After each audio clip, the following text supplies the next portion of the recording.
मनोज जरांगे पाटील यांनी सरकारकडून मिळालेल्या आश्वासनानंतर आपलं उपोषण स्थगित केलंय।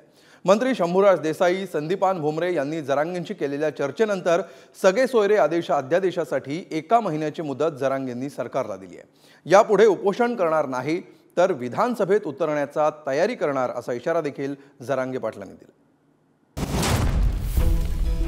कर्म मराठा, धर्म मराठा।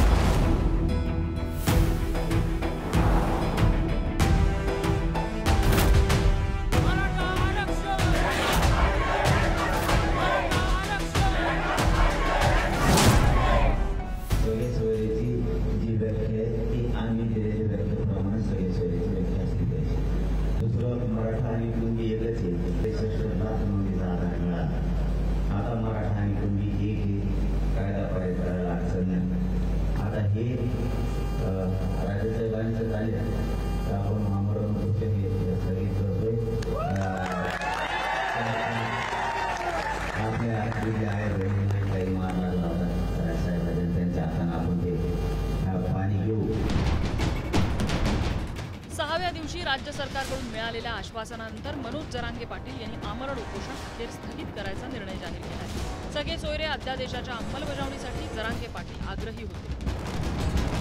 जरांगे पाटील यांच्या उपोषणाला अंतरवाली सराटीसह राज्यभर पाठिंबा वाढत होता। अशा स्थितीत सहाव्या दिवशी राज्य सरकारचं शिष्टमंडळ जरांगे पाटलांच्या भेटीसाठी अंतरवाली सराटीत दाखल झालं।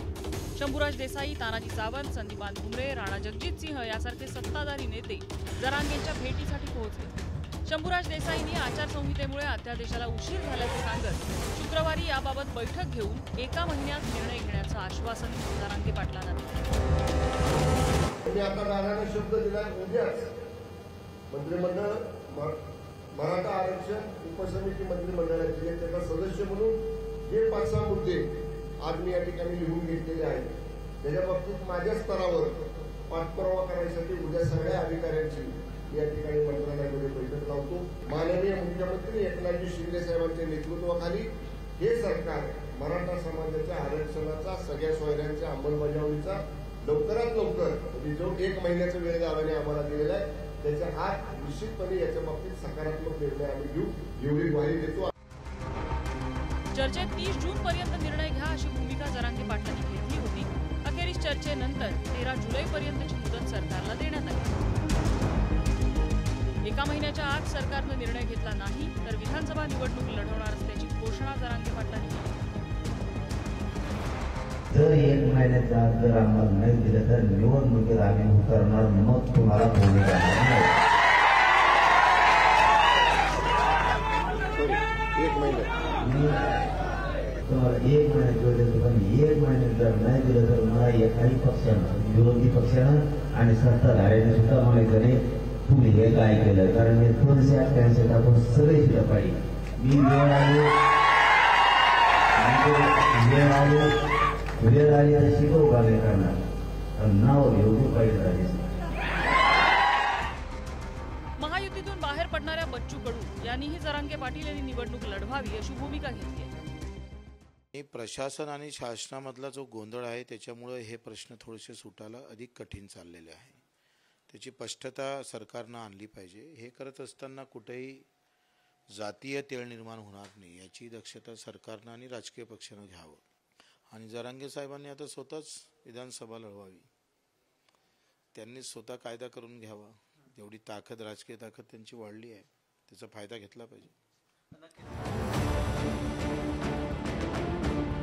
यापुढे उपोषण करणार नाही तर थेट सत्ताधाऱ्यांचा विधानसभा निवडणुकीमध्ये पराभव करू अशी भूमिका जरांगे पाटलांनी घेतली। जरांगेंचं हे 5वं उपोषण होतं। या 5ही उपोषणात त्यांनी काय काय साध्य केलं तेही बघूया। पहिलं उपोषण 29 ऑगस्ट 2023ला सुरू झालं। ते उपोषणाला बसले। 1 सप्टेंबरला त्यांच्या उपोषणस्थळी दगडफेक आणि लाठीमार झाला। 14 सप्टेंबरला त्यांनी मुख्यमंत्र्यांच्या हस्ते आपलं पहिलं उपोषण सोडलं। 14 सप्टेंबर रोजी त्यांनी शिंदेच्या सरकारला सरसकट मराठ्यांना कुणबी आरक्षण देण्यासाठी 40 दिवसांची मुदत दिली। दुसरं उपोषण 25 ऑक्टोबर 2023ला सुरू झालं। सरकारने आरक्षणाबाबत कुठलीही हालचाल न केल्यामुळे ते पुन्हा उपोषणाला बसले। 30 ऑक्टोबर 2023ला माजलगाव आणि बीडमध्ये हिंसाचार आणि जाळपोळ झाली. 2 नोव्हेंबर 2023ला जरांगेंनी दुसरं उपोषण मागे घेतलं. न्यायमूर्ती MJ गायकवाड, सुनील शुक्रे यांच्या उपस्थितीत त्यांनी हे आपलं उपोषण स्थगित केलं. 2 जानेवारीची डेडलाईन त्यांनी दिली. 3 नोव्हेंबर 2023ला सरकारला 24 डिसेंबरपर्यंतची मुदत दिल्याचं जरांगे पाटील म्हणाले. तिसऱ्या उपोषणावेळी त्यांनी थेट मुंबईतच मार्च केला. 20 जानेवारी 2024ला अंतरवाली सराटीतून ते उपोषणासह मुंबईकडे रवाना झाले. 27 जानेवारी 2024ला मुख्यमंत्र्यांनी सगळे सोयरे अध्यादेशाची प्रत दिल्यानंतर जरांगेंचा मार्च परतला. चौथं उपोषण 10 फेब्रुवारी 2024ला त्यांनी सुरू केलं. मराठ्यांना सरसकट कुणबी प्रमाणपत्रासाठी सगळे सोयरे अध्यादेशाच्या अंमलबजावणीसाठी हे उपोषण होतं. 20 फेब्रुवारी 2024ला विशेष अधिवेशनात मराठ्यांना 10% आरक्षणाचं विधेयक विधानसभेत मंजूर झालं.